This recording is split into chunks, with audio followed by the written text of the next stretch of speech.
Hello, मी आहे माऊ.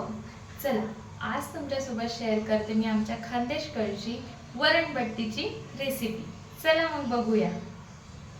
अगोदर तुरीची डाळ घ्यायची. तुरीची डाळ आपण घरामध्ये जितके लोक असतील त्याप्रमाणे घ्यायची. इथे आम्ही 2च जणे म्हणून मी 1च वाटी तुरीची डाळ घेतली. ती मस्त अशी स्वच्छ पाण्याने धुवून घ्यायची. धुतल्यानंतर कुकरमध्ये हवं तेवढं पाणी घालून डाळ शिजवायला ठेवून द्यायची. त्यानंतर मी इथे बट्टीचं पीठ ऑलरेडी बनवून ठेवलेलं आहे.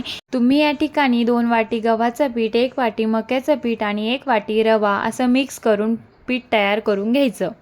त्यानंतर पिठामध्ये हळद, ओवा, तीळ, सोडा असं टाकून मिक्स करून घ्यायचं. तुम्ही या ठिकाणी बडीशोपही टाकू शकतात.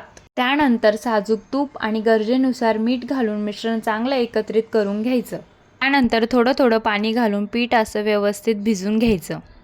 ते मस्त असं भिजेपर्यंत, नरम होईपर्यंत ते तसंच ठेवून द्यायचं. तोपर्यंत एका पातेल्यामध्ये चांगलं असं पाणी उकळायला ठेवून द्यायचं. अशा प्रकारची चाळण तुमच्याकडे असेल तर ती चाळण घ्यायची. त्यावरती मस्त असं तेल लावून घ्यायचं. तेल लावल्यानंतर आपण बनवलेल्या पिठाचे मस्त असे गोळे करून घ्यायचे. मी या ठिकाणी लांब असे गोळे बनवत आहे.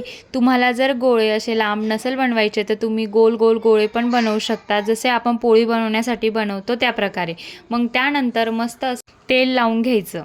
नंतर पाणी उकळायला ठेवलेल्या पातेल्यावरती ही चाळण ठेवून द्यायची आणि एखाद्या ताटाने झाकून द्यायची. ताट झाकल्यानंतर 15 मिनटं ते वाफवू द्यायचे. 15 मिनटं वाफवल्यानंतर एक चाकू घ्यायचा. चाकू त्यामध्ये टाकून बघायचं की बट्ट्या त्याला चिटकत तर नाही आहे. नसतात चिटकत तर समजून घ्यायचं की आपल्या बट्ट्या झालेल्या आहेत. त्यानंतर तुम्हाला हवे त्या आकारामध्ये त्या बट्ट्या अशा कट करून घ्यायच्या.